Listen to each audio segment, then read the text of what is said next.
Great thing about my job is I get paid basically to think out loud. I don't get paid very much, but that's okay. In fact, now that I think about it, maybe that's why I don't get paid very much. The thoughts may not be worth that much money. But as I encounter the gospel and try to prepare a homily, I always think about how the Word of God is speaking to me, how this pertains to where I am in my life and in my relationship with the Lord. So when I encounter our first reading today from Ezra, I'm forced to struggle with the notion of exile. Ezra is accounting here the call home from Babylon after 70 years of the nation of Israel being scattered from their homeland and living as outsiders in a foreign territory. And finally, the Persian Emperor Cyrus calls them home, says, come on back and rebuild your temple and be the people of God yet again. The Babylonian exile was a definitive moment in the life of the people of God, the life of Israel.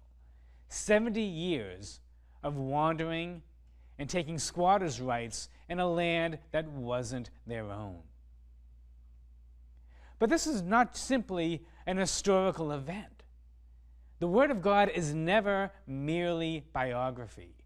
It's not about a particular moment in time that happened and no longer is relevant. The Word of God is always alive and always relevant to our circumstances and our situation here and now.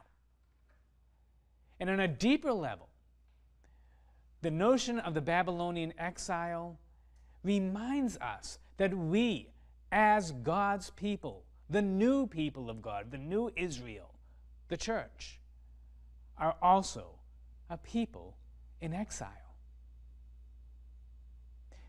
The reading today forces me to confront my identity as a pilgrim person, as a wayfarer on this world and in this life. That I am still journeying to where I actually belong.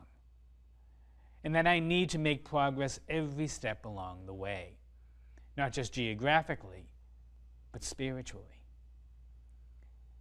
I need to remind myself that I am on a pilgrimage. That's real tough for me. I'm a Bostonian. I grew up in New England, still live in New England. New Englanders are notoriously provincial. We stay home. That's who we are. Everyone who had a pioneer spirit left long ago. Those of us who are left are the ones who are settled. So my nature really is to be settled into where I am.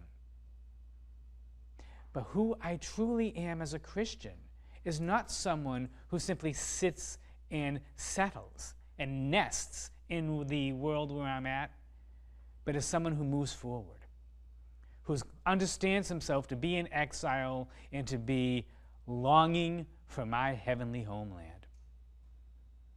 And it's good for me to remember that. Because especially here and now, in the situation that we find ourselves in politically in our country today, and I'm not here to talk about politics, but I have to remember to myself, if I have no sympathy for those who are dispossessed of their homeland and looking to carve out a home for themselves in this world, if I don't have compassion for them, then maybe I'm not sensitive enough to my own identity as a wayfarer, my own identity as a person in exile.